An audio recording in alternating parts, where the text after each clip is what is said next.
I'm recording in my bedroom again with a USB mic, so I don't know if there's gonna. I don't know if there's gonna be theme music because I don't feel like adding it in after the fact. I like doing it in real time.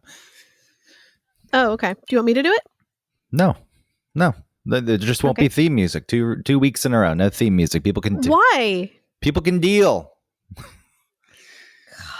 What? It makes me feel so unsettled because there's no neat in or out. Yes, we should have. I mean, listen, you get on me about being professional or having some sort of structure, and now you're like, guess what? Just no theme music. Yeah, that's fine. There can still be structure without theme music. Just pretend you're... Well, that's an integral part of the structure. Just pretend you're eavesdropping in on a conversation like you always do at a restaurant or at a bank while you're waiting in line. I've wanted to start going up to people who are on the phone having loud conversations and just like pointing in their face and saying, not an interesting conversation. I should start it and see how long until I get punched or shot. I don't think that the majority of people that are having loud conversations are having loud conversations because they think it's interesting. I know. I think it's because, yeah. I know you're saying it's like, well, what purpose is that going to serve? It's still calling them out. But they're not doing it. You gotta call them out on the right thing. No, because they don't. It's like, you're not the only person in this world. So could you please be quiet? I don't want to hear your comment. You can't call them out that way. You can't say, you're speaking too loudly. They don't give a shit. They'll just speak even more loudly. It's like in a movie theater these days when somebody is being loud. And I know that people immediately are like, shut up. And then the person gets angry and they double down and they are louder at that point.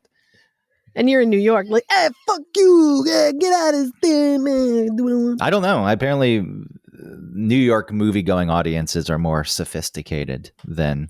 Oh, yes, because of the culture of theater. It's true. Christina went to the Midtown Art Cinema and said that the audience was laughing at weird places and reacting in a strange way to points that weren't supposed to be reacted to. So, I don't know. What was she watching? Schindler's List? No, she went and saw the Priscilla movie, Sofia Coppola. Oh, did she like it? Yeah, she said it was fine. Well, Sofia Coppola just has such a moody sort of vibe, so I feel like I might like it for that reason, but I don't know if the movie would actually be very good. I think she said it was okay until Priscilla got with Elvis, and then it was just Elvis being an idiot and saying, I'm sorry. I'm sorry, forgive me. For being a pig? Yeah, I guess. Being a drug addict pig? She said it was very strange. Also, movies right now are shit to go to because every movie theater is playing the Taylor Swift concert film, which I have no problem with it. People are going to see it. She circumvented the major studios, got the release that she needed. It's setting an example for maybe movies moving forward to release movies. I have no problem with it other than apparently because everyone's singing along and the music is blasted that you can be in a theater next to it. And in moments of quiet, you hear it and it kind of takes you out of your own movie because Taylor Swift is... I was going to name a song, but I realized I cannot name a... Blank Space. It's me. Blank Space, right? Hi. I don't know. What's Blank Space? I think that's a Taylor Swift song. How's it go? I don't know.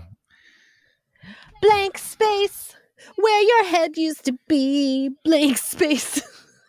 Yes, Blank Space. Because I heard the cover. What was the dude who did the cover of all her songs? Oh, I really like that. Brian Adams. Ryan Adams. Ryan Adams. How dare you? You call him Brian. Brian, he'll leave the stage. Which was fucking ridiculous. Yes, I know it's annoying. I am sure, I 100% sure it is annoying as fuck. Your name is Ryan Adams. How many times do you hear from people, Brian Adams, the person thinking they're original and funny? I would be tired too. But when this is similar to telling the person in the movie theater to shut up, when you double down and you get angry, then you invite a whole new group of people in, not people who just think they're funny, but people who want to agitate you. And I mean, listen, someone with that name should understand that that is going to happen and that you should give people the benefit of the doubt that they've made a mistake. And if they are making the joke, then give them a little razzle about them making the same joke that you've heard a billion times.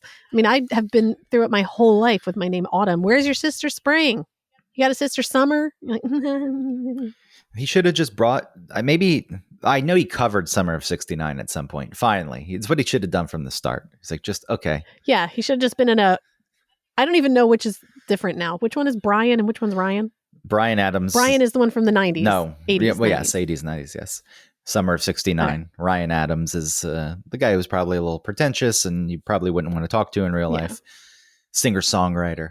But he did the Robin Hood soundtrack theme. Maybe.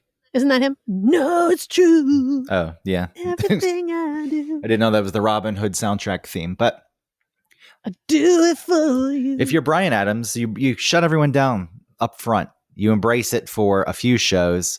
You don't have to go the rest of your life. The people who think they're funny, you've already cut them off at the pass. You've made the joke. And the people who want to annoy you aren't going to try because you're saying you can't annoy me with that. So they're going to back off. So you should have just done it. That's Ryan. That's Ryan Adams. Yes. Okay. Yeah. I don't think Bryan Adams gets the reverse. I don't think so either. Maybe he does. Maybe people say, hey, Bryan Adams, play Blank Space by Ryan Adams, which is a cover of Taylor Swift. Be a snake eating its own tail. Oh, he did that. I'm gonna run to you from the Vice City soundtrack. When the feeling's right, I'm gonna play all night. I'm gonna run to you. The video game with Tim Rhodes as protagonist. I don't know how many people listening know what that is. It is real specific. Well, there's probably plenty of people who remember Tim Rhodes from 96 Rock. But even then, it's like, do you remember what he looked like? Probably not. Well, if you know what the guy from Vice City looks like, that's what Tim Rhodes looks like. Not to be confused. And if you don't know what the guy from Vice City looks like, but you do know what Tim Rhodes looks like, that's what the guy from Vice City looks like. Not to be confused with Tom Rhodes, the comedian. Oh my God. And everyone asks Tom Rhodes to do that bit about who's that stuntman? Super Dave. Yeah, is it Super Dave? Yeah, Super Dave Osborne. No, it was his brother. Nope, that's who it is. Nope, that's Einstein. Okay, sorry, never mind. Super Dave. He was always old to me. It was like Super Dave when I remember seeing Super Dave stuff on TV. I was like, it's like my dad doing dumb stuff. Bob Einstein, yes, is Super Dave. Yeah. Hurry up, do your research, figure it out so we can move into whatever the show's going to be about. The one topic. I already got it. The one topic at hand. Survivor? What the fuck? Survivor? I don't know why I'm watching it. When did Survivor come out? This is similar. This is worse, honestly, than us doing a review on Home Alone. What? How dare you disparage our Home Alone thing?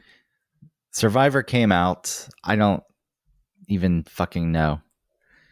May 31st, 2000. So you're talking about a 23 and a half pre 9/11 year old reality TV show. Just because you're watching it. I don't think. Look, I guess I'm not watching the new season. I'm watching some past seasons. And the point that I want to talk about is that I tend to sort of hyperfixate on, or just like binge watch, which I guess is what a lot of us do. I tend to binge watch things that I'm like working through for some reason.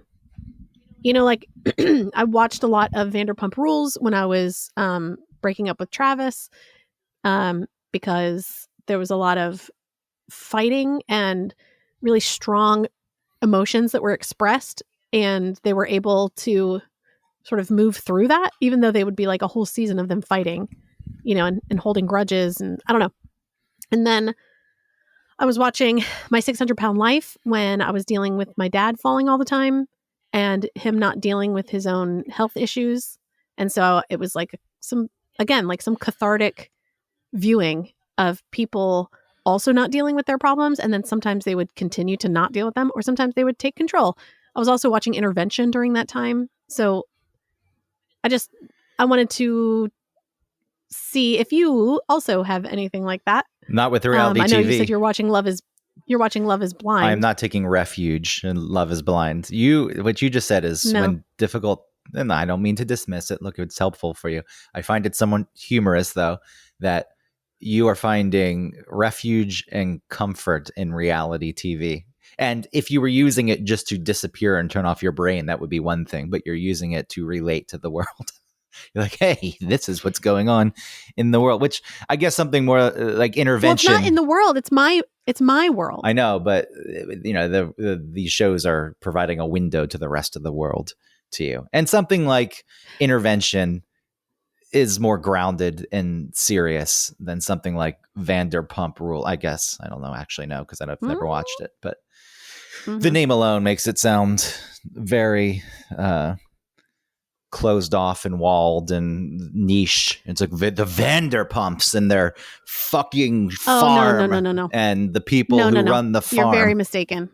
No, you don't. No. That is not. And what who that gives is a shit about Vanderpump and his rules? I don't care about his rules. No, it is not. Oh my God. Vanderpump is Lisa Vanderpump. She owns a restaurant named Sir, and she has a bunch of employees. The employees are extremely messy, and you watch them deal with each other. That's what Vanderpump Rules is about.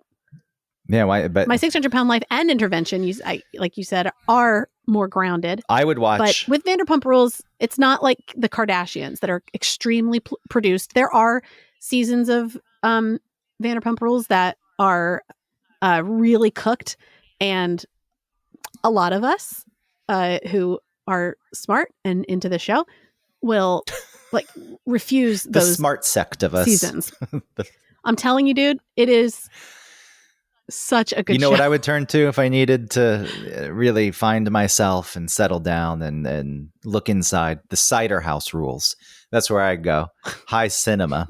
I'd go watch the Cider House Rules about a compassionate. See, you're making it like I'm trying to look outward into the world when really there's just like something going on inside me that's helping me work through I get that in my brain. You look to the outside but you're world. Saying like, no, people, it's not an insult. People look to the outside world often when they're feeling inner turmoil because it's nice to find other people who are dealing with the same thing. You don't feel alone. Maybe you can learn some things. You share some things. Maybe you can help someone else out. It's not an insult. I just think it's interesting that you find it in reality TV and not something like the Cider House Rules, where a man leaves the orphanage he grew up on to go find out what the real world was all about and what he was all about.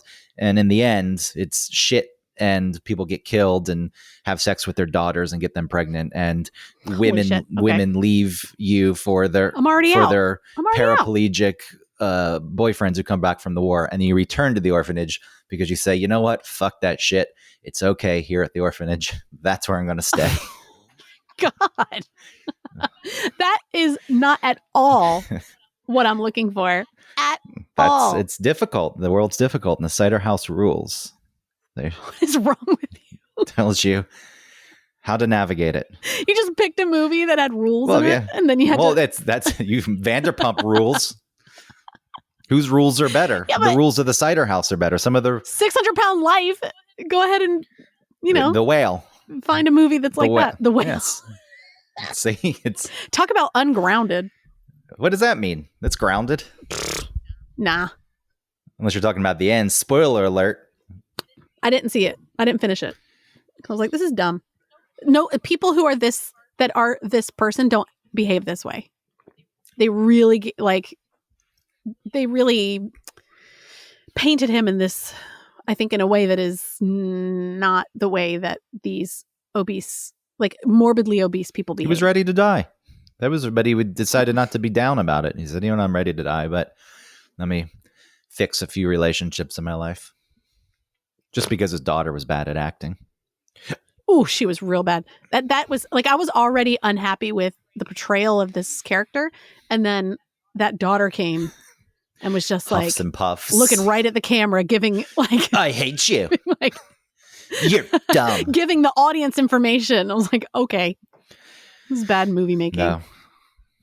I mean, it was a fine movie. Oh, he did so great because he was in a fat... Okay. Fat face. Just like Jew face in the Bernstein movie. Which what? The Bradley Cooper being in Jew face. Remember how that was a big thing?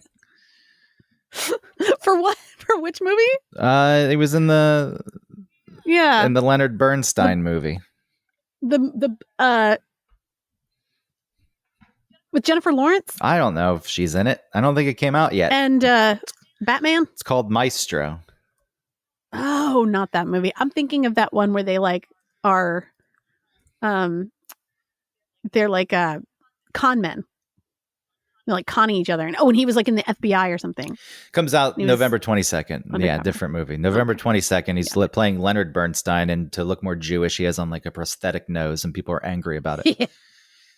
This is old news. I'm bringing this up. This has been around, but I just think it's strange. Like, ugh. If he's of the Ashkenazi persuasion, then a nose is a way to, who fucking cares? That. Yeah, who fucking cares? Yeah, who cares? And I do think that there was some of that in The Whale. It's like, oh, but you're not really fat, so you shouldn't be playing the fat man. No. Stuff like that should not be listened to or given any validity because it's not real. People were not. Where are you going to find a good actor? You go casting My 600-Pound Life. Those people can't act. They can barely. No, they're addicts. They can barely breathe. I mean, maybe they could be a good actor, but you wouldn't know because they're too busy focusing on their disease. It's just like and how would you even get them insured? Just like so many other people, so many other actors who lose work because they can't get insured. Robert Downey Jr. That's the most famous example. Lindsay Lohan. But then they took a risk on him and he became Iron Man and he created one of the greatest universes. They didn't take a risk on him. He had been sober for years. No, it was still difficult. The studio still didn't want him. They said, fuck that guy. We don't want to deal with this. Right. So they took a risk. There was still a risk. Somebody had to fight for him. Okay. The chef had to fight for him. The chef? Yeah, the guy who played the chef in the food truck movie.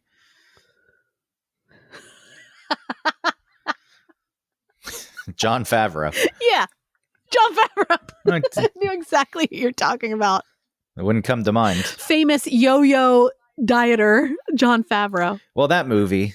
Constantly thin and then also somehow constantly fat. That movie annoyed me because he was already divorced. His relationship with his ex-wife was strained. He hated working at the restaurant and, wasn't able to do the menu he wanted. And he yelled at the reviewer and he quit and he started the food truck and he started to find himself and blah, blah, blah. And they repaired his relationship with his kid and his wife.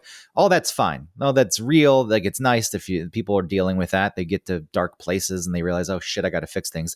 But then he got remarried to his wife at the end. There's like a scene with the wedding. He did? There's a scene with the wedding cake and the little figures on top. Come on, you need to fucking do this. It would have been better if you didn't do this.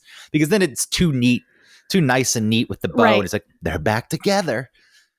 Well, yeah. Come on. Didn't need to fucking do that. Don't worry. We needed to totally redeem him.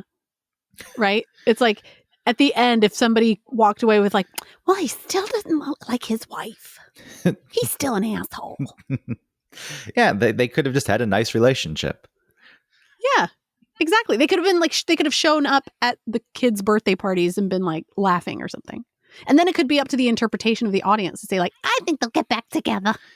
Or, oh, isn't it nice that they're friends now? Yeah, but instead they're remarried and at his new restaurant, which he was able to bankroll, or somebody bankrolled because they trusted him because of his food truck business. He shuts it down for their wedding ceremony. Oh boy. It was a little. It's like in cheesy. It's in all these movies. Everything has to be like just there's like no respect for plot or anything interesting. There's no room for that. It needs to be crisp, clean, no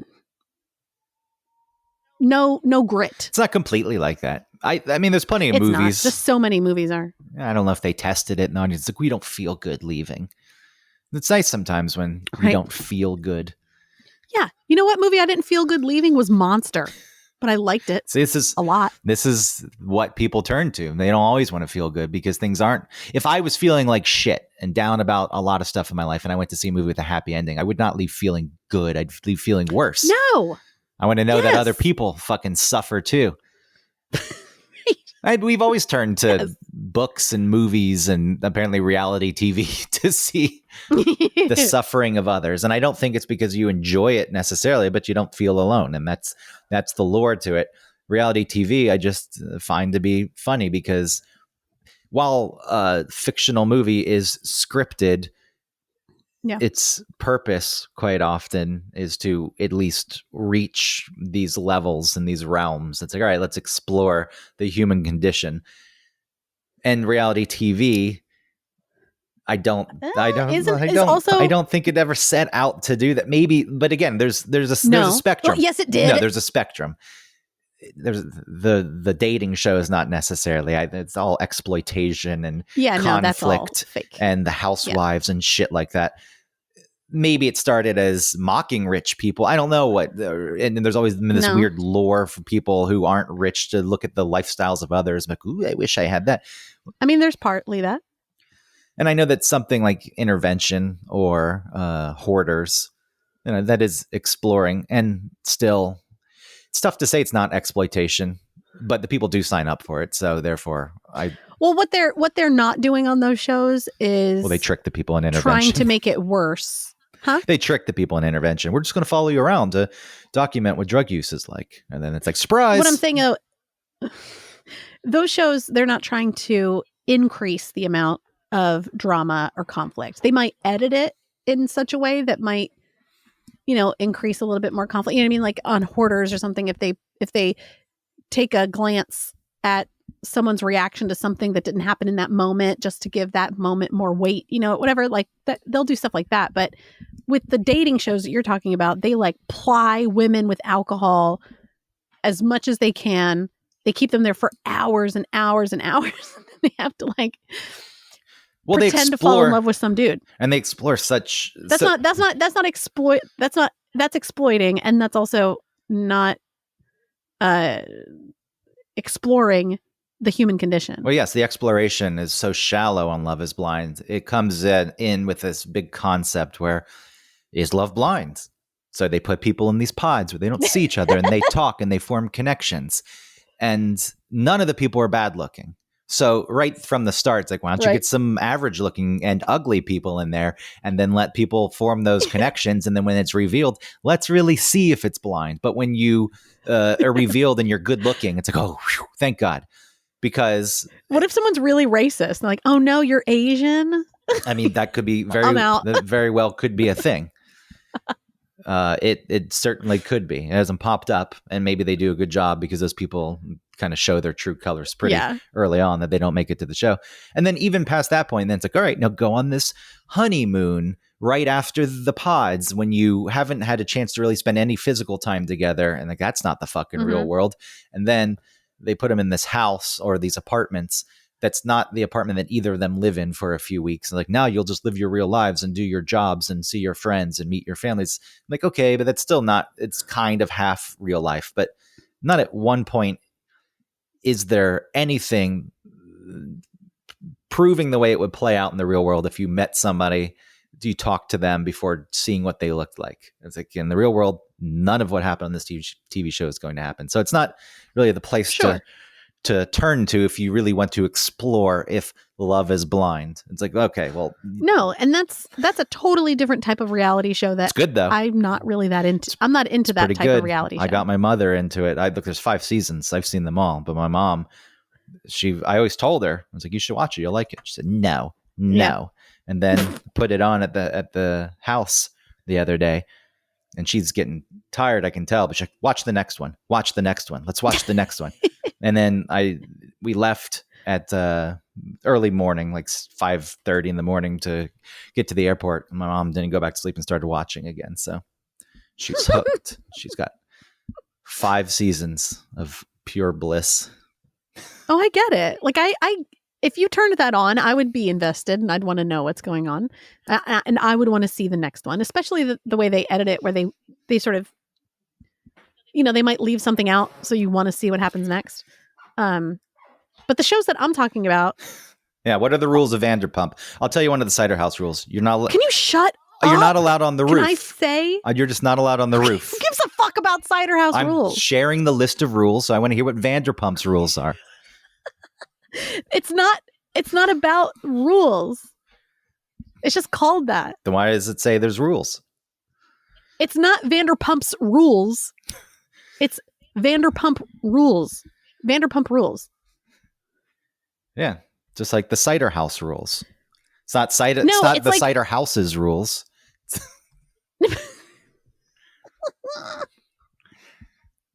I think it's about like Well, they rule like a dominion over. Yeah, like an authority over people.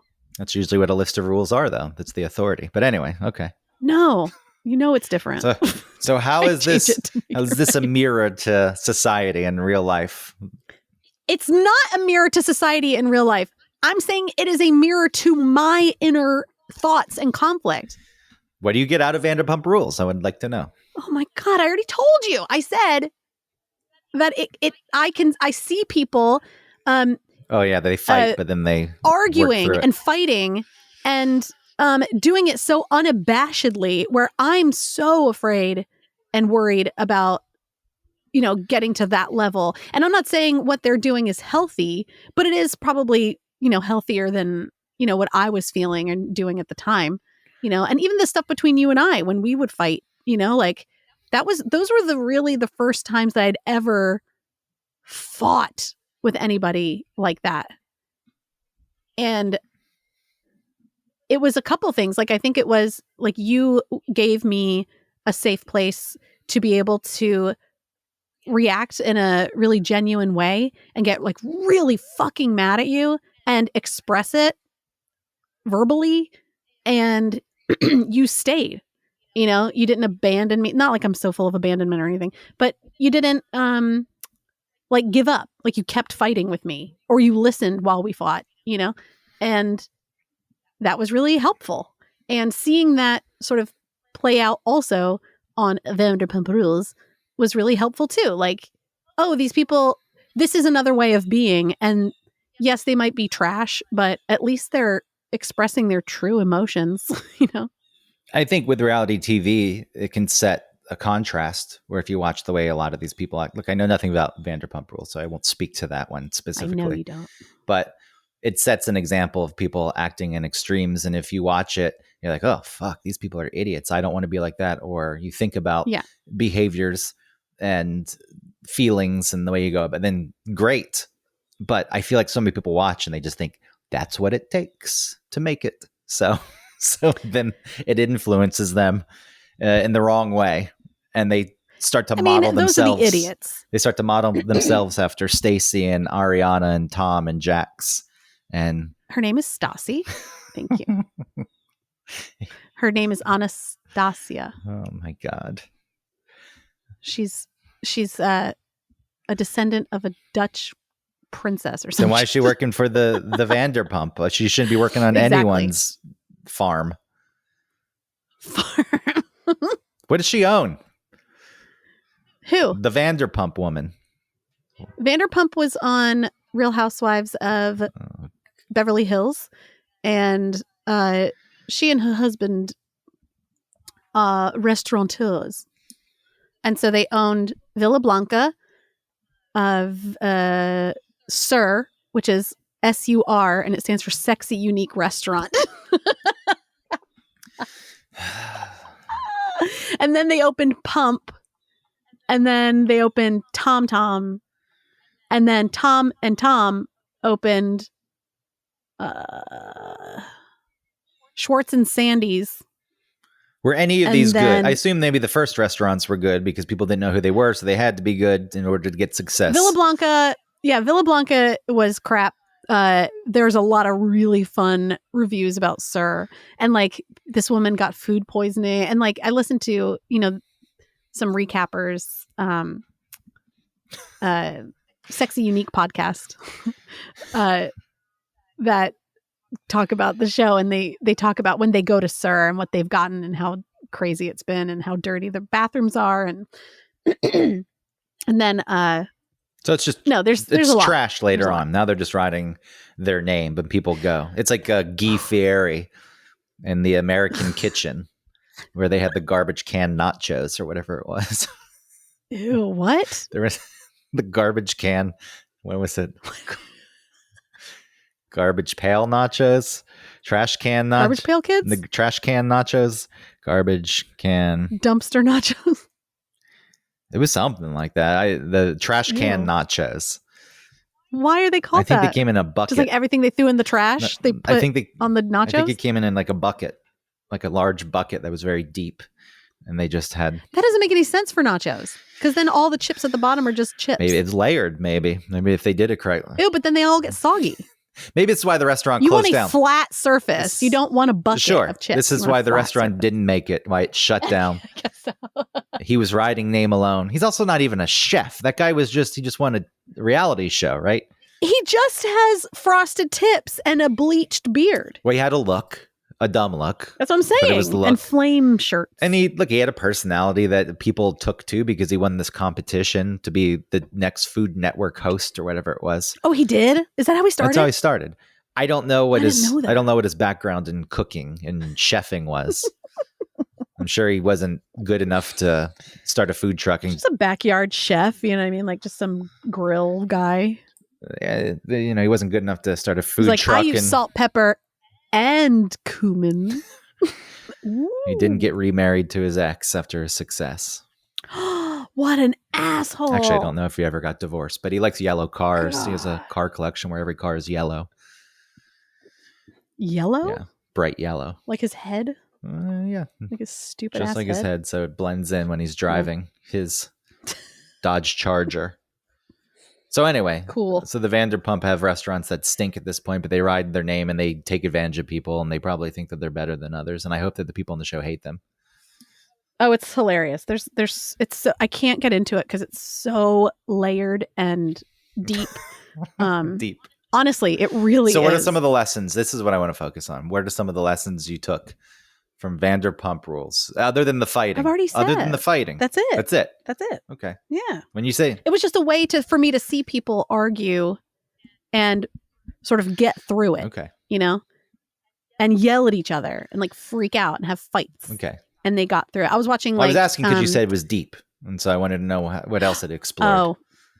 Oh, well, I mean, just interpersonal relationships, bad behavior. You can like someone, in a handful of episodes and then think they're shit in another, and you get like mad that they've made you just them, like real life. People aren't static. Exactly. And there are people that are really have really terrible behavior, but it's just when they're drinking. And then there's people that are just terrible at all points and like it's just but still somehow like make it through their life being terrible. Okay. It's wild. Well, on to the next then. With My 600-Pound Life, your dad's falling a lot. Yeah, so my parents were dealing with my dad frequent falls, and I was keeping my distance from it for a couple reasons. One, because I didn't feel like it was my responsibility to to take on the burden. And also 1A is also because they didn't seem to be doing anything much about it. Like they were waiting for doctor's appointments. And then of course they're with like Kaiser. So like 3 months from now, they were able to make an appointment, and in the meantime, they're not doing anything to help prevent him falling. And even a couple years ago, I had sent some links to my dad about fall prevention, about like some senior stuff that he could go to help get him stronger and like get him out of the house. And he was just like, never really did it. And like, I think he went to some physical therapy, and he went once or maybe twice. And I asked him about it. And he was like, oh yeah, I'm not going anymore. I'm like, why? He said, that doesn't do anything. Didn't do anything for me. So, so you see this behavior played out in My 600-Pound Life when he says you need to lose 70 pounds, and then they come back having gained weight. Yeah. Right. And they're like, well, I don't know, because I'm eating just a quarter of what I ate before. I'm going to waste away. I got to eat something. Like, you don't have to eat. You eat for the past 4 years. I mean, it is easy to sit back and watch. I'm like, why didn't you lose the fucking weight? Just you want this, right? You want to get that surgery? Yeah. I bet the surgery's gone way down since Mungo Jerry has come onto the market and Ozempic. But the problem with that, it's just like when they get the surgery, because even after they get the surgery, they'll continue to eat poorly, but it will make them throw up. But they'll just continue to eat because they haven't really addressed the core issue, which is why they were hiding in eating. And then also a lot of those people become like severe addicts, like alcoholics especially, and die because they just transfer, from eating to whatever. So yeah, part of it is that they have to, it's watching them be in denial, and then but still want the change but not be able to do it. And then some of them do find the strength or the inspiration to get healthier, and they lose the weight, and then they get the surgery, and then they continue with it, and they're just like so much happier.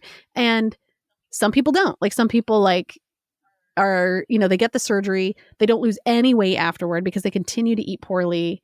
And like a physical therapist will come and they'll send them away, or won't go to their appointments and stuff. And Dr. Now is very upset. You did the surgery, you're going to die. And they don't care, but or they turn it around and say he doesn't understand my body. This is all fluid and I'm going to lose the weight on my own. It's no, you're not. You're just an addict. So the people's inability to help themselves. Yeah. And or their ability to help themselves. Well, and the fucked up thing with intervention. The fucked up thing with intervention, I was going to say, is not quite often, but about 50-50, it seems. The person goes to rehab at the end and you feel good, and they revisit them in 3 months and oh my God. And then they just put on screen. They relapse 2 weeks later. They died. Yeah. It's what the fuck? They haven't been seen. Yeah. Fuck. I mean, it's... Oh, the best ones, though, are and, Jessica's been sober since 2009. You're yes. Thank you. Well, you have to look at when those shows aired. So when you see that... I don't care. I don't look because I want to believe it's from now on. No, look, it's better not to look. You're right. Yeah. Because any follow-ups quite often not positive.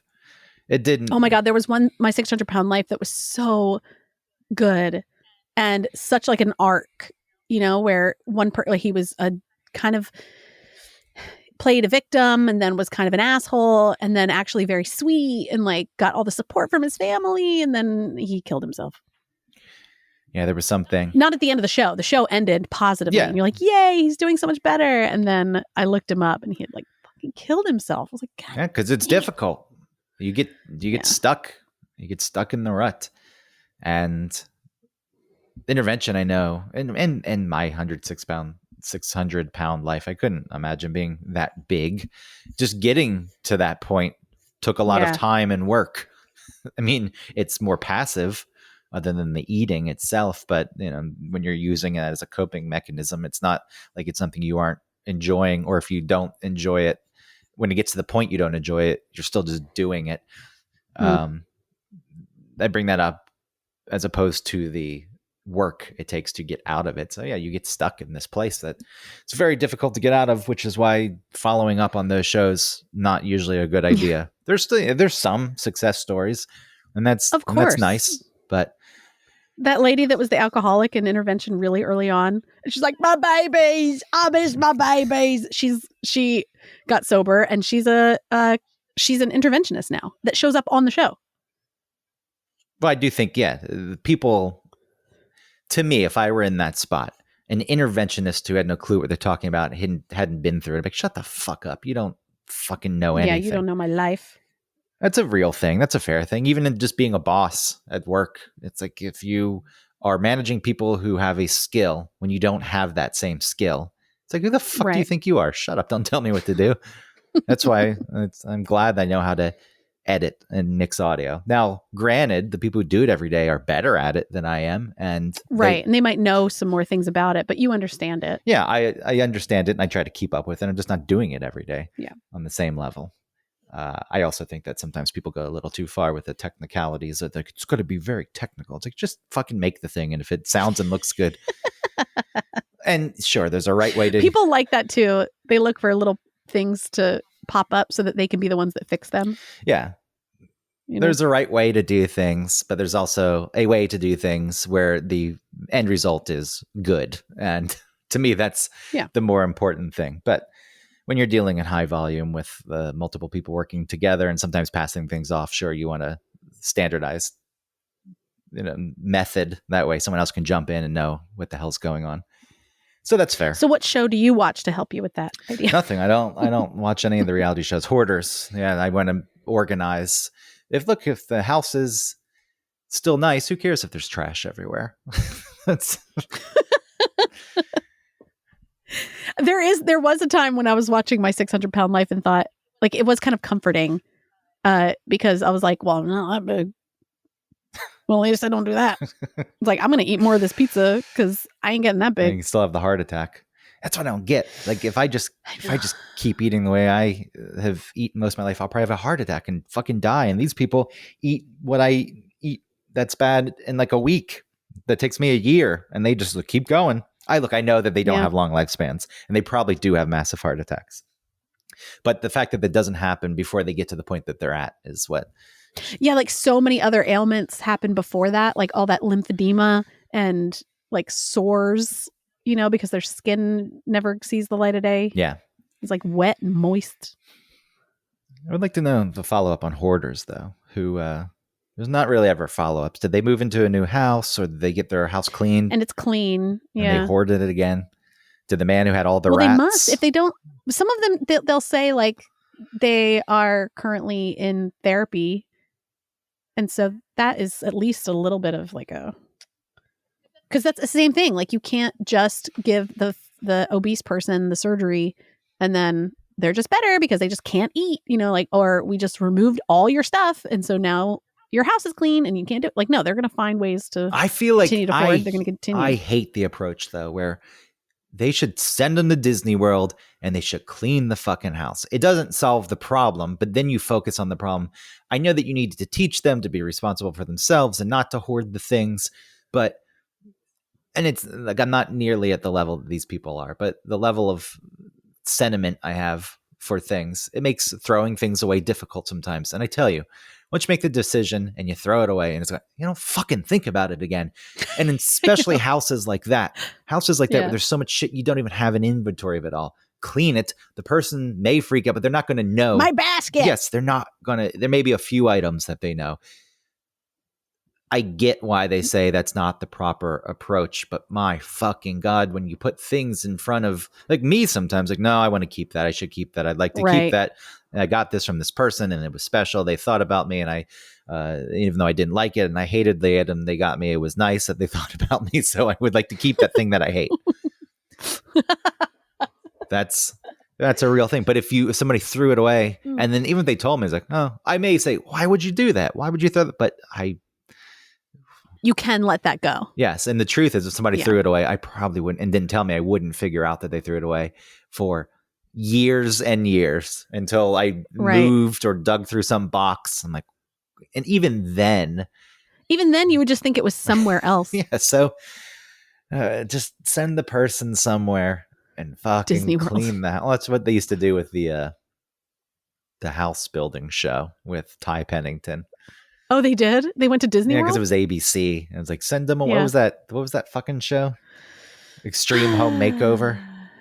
Where the people move that bus. Yeah, where they. Yeah, it's like. I think it's called Move That Bus. Where it's always dumb because they would hide the house behind the bus, but when they're pulling up, you can see the house. So maybe they're like, close your eyes, don't look.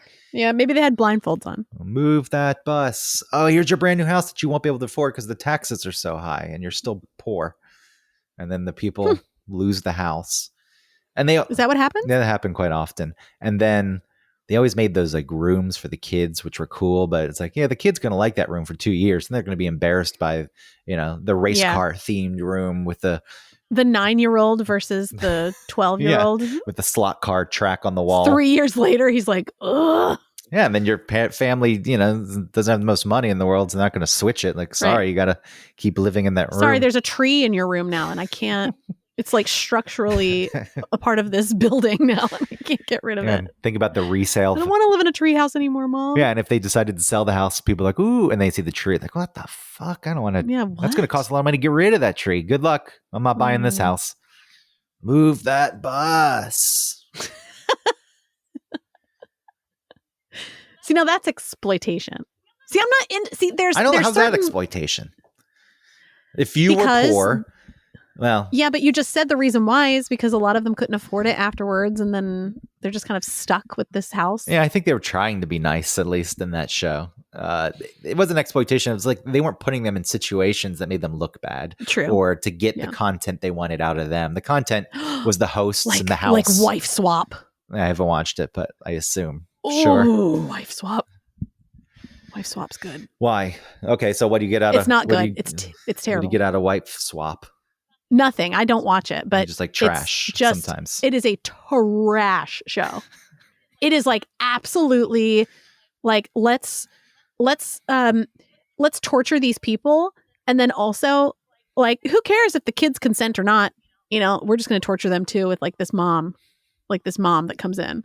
And yeah, you've grown up with this lifestyle. Well, guess what? That's about to change, little Timmy. Those are worse because the parents, who are the legal guardians, give consent for their kids. It's like all those shows that exploit people. I have to keep in mind, it's like, well, they did sign up for it and they are adults. But when there's absolutely. But when there's children, and it's like, my dad signed me up for this show. It's like, fuck you. And now I'm having to like clean the baseboards and mop the floors. I've never done it before. And this woman is now yelling at me to do it. And there's cameras in my face. The fuck? People are so desperate to be on TV. Yeah. And I guess that's why they do the same thing online. But we're not going to talk about social media. Don't worry. Okay. So those are your 3 shows that you turn to reality TV instead of movies that have been scripted specifically to explore the human condition, where sometimes you get these real moving moments. And I get that. That hits just like a TV show does, but it's a little bit more of a commitment. You know, I have to pay attention. Ew. Instead of half watching the show while I'm on my phone. Well, half watching the show. While I play Plants vs. Zombies too. Yeah, while I'm on my iPad and iPod, sure. Because I was going to say, while I'm watching on the TV with my iPad and then my phone in front of the iPad. But sure, throw an iPod Touch in front of that so you have 4 screens. I got a Switch game going. I'm, I'm doing my nails. Man, that iPod Touch. When I got that iPod Touch, that was something else. King of the castle. It's like, you can look at porn on this thing. Amazing. What? The Suicide Girls. Remember the Suicide Girls were popular? Yes, I do. Tatted chicks. Tatted sluts. That was big industry for a while. Yeah, I remember Tim was really into it. That's why I brought it up. Being just in Atlanta, it came up in conversation. Suicide Girls. But I remembered it. Oh. And it's like, oh yeah. I was just referencing something that had been brought up recently. That's what most conversations are. You have discussions. And look, I told you that Tim brought it up just now. I didn't pass it off as my own, unlike other people who listen to... It's not that you wouldn't need to credit Tim in this situation. You brought it up. I heard your sigh. It's just that... Like, stealing other people's material, huh? So, absolutely not. Who said it? Did it say that it happened on air? I heard it in your voice just now when I brought it up. Did it happen on air, or was it just in conversation? It was in conversation. Oh, well, then you don't need to reference it. I wouldn't know. I wasn't there for that combo. Suicide Girls still exists, though I'm looking on my work computer, so I should probably stop. Should probably close that now. They're watching. They can. They see everything. They could come in and take control of the computer immediately. Maybe it'll just shut down. It's like, you look at... I know my other computer that I stopped using that was the work computer is...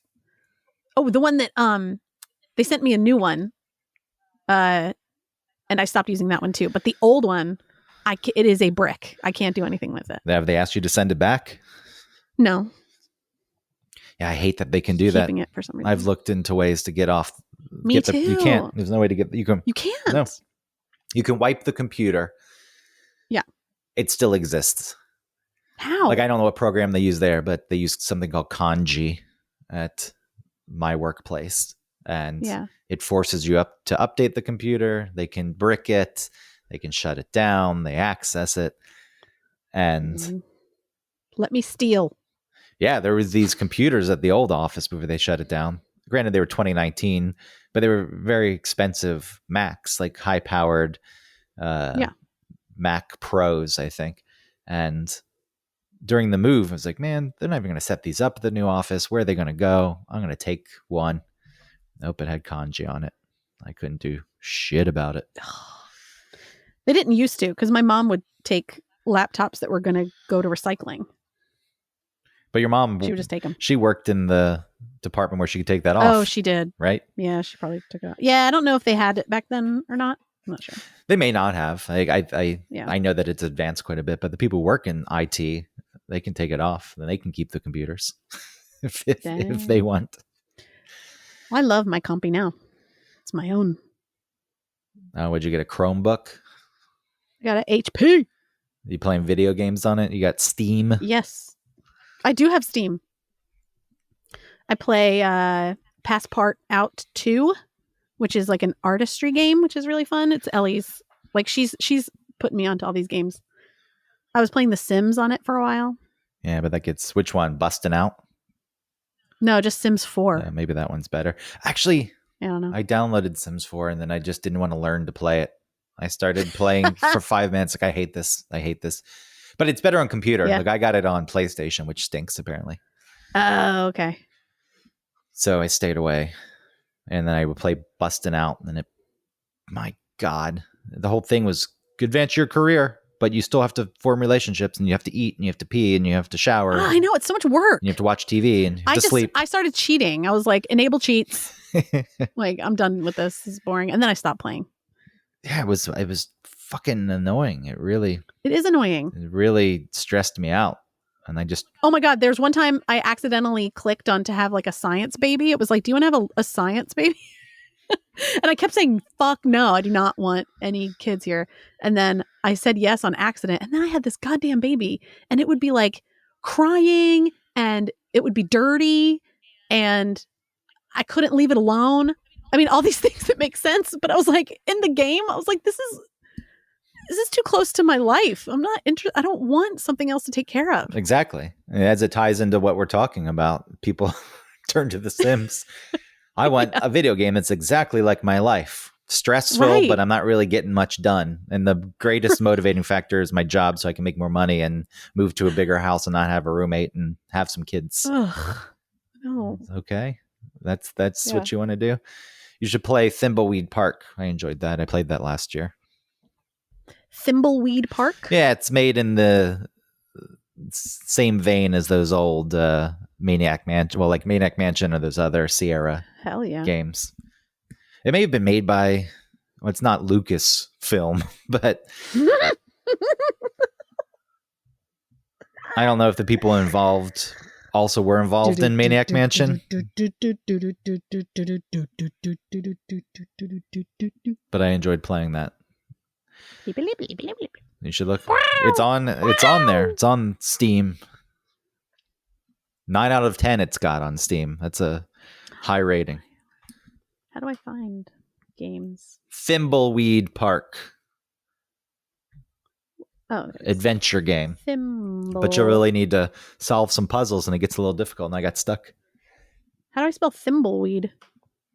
Just as you would spell thimble and you add weed on the end. I'm not finding it. THIMBLE. Yeah. Oh, it's on Steam. Maybe it's on the store. It's on Steam. Yeah, you're probably searching what games you own. I'm probably looking somewhere else. Yeah. Thimble. Well, you can. I found it. You can spend your time later. Thimbleweed Park. Just Thimbleweed Park. That's it. There's a bunch of other ones. Park Soundtrack. Thimbleweed Park Soundtrack Edition. Thimbleweed Park Ransom Unbeeped. Oh, that's one where they have the cursing. Oh. Because there's a clown in it. Oh my God. Someone was talking to me. Okay. Oh, it looks just like Maniac Mansion. Yeah. Just like more pixels. Yeah. I enjoyed it. Okay. But I always liked those games. I always liked those games. I always played King's Quest and Space Quest and Leisure Suit Larry. And Well, I loved Maniac Mansion, as you know. and Police Quest. Police Quest? Yeah, it was another brand in the Sierra Adventure online gaming. Maybe it wasn't online. It was just computer gaming. Police Quest. You'd pull someone over for speeding, and then you didn't like properly give them a ticket. Police and Simulator. then you didn't give them the ticket following protocol, and then you get a prompt like, she went to court and fought it. She got off, and you lose points. It's so pixeled. This is hilarious. Well, they're pretty old. Then they made VGA versions of a lot of the things like Leisure Suit Larry. Oh, this isn't actually an old game? No, they're old games. Oh, okay. Those are Thimbleweed is not. That's new just to look like the old ones. Yeah. Or but newer. This Police Squad is Police Quest. Then they made one called Open Season that was utilizing new technology where it was filmed, so it was live action.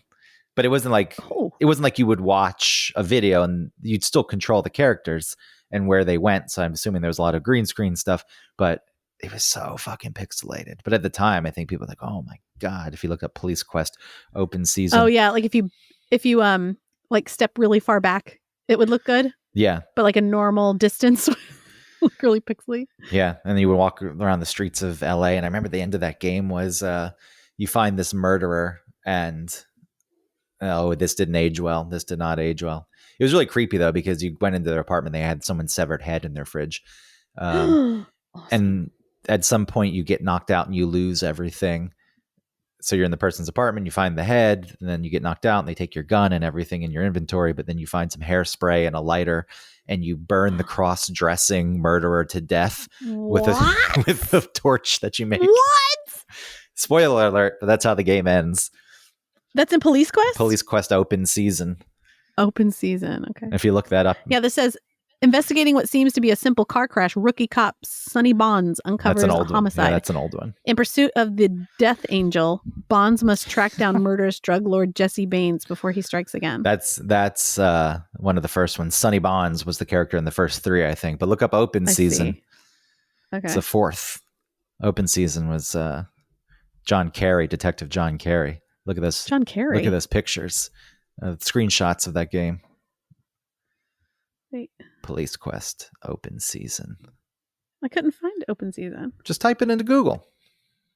Oh. Sorry. Now you're looking on Steam. They probably don't have it on Steam. They probably don't have it. Yeah, they don't. If you type in Police Quest Open Season, go to images, you'll see the head in the refrigerator on the bottom or on the second row.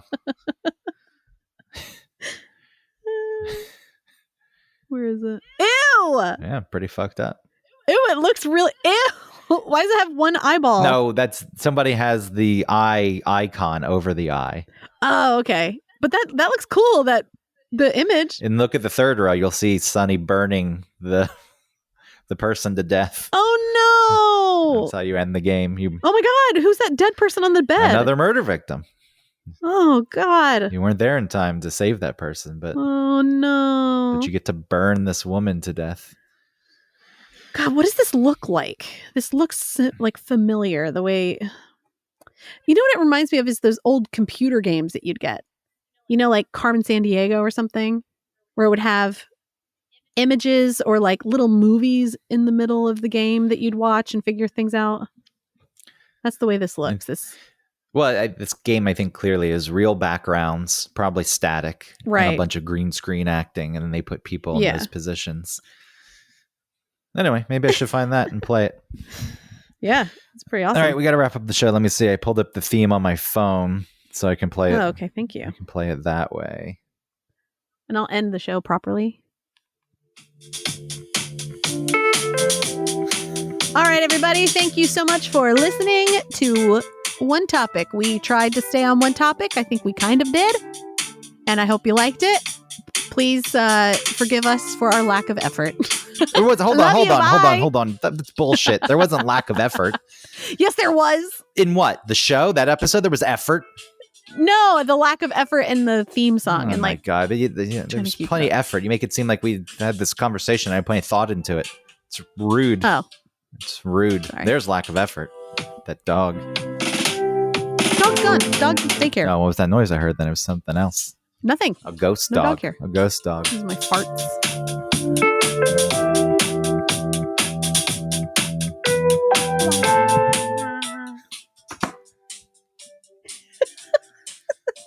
Stop the recording.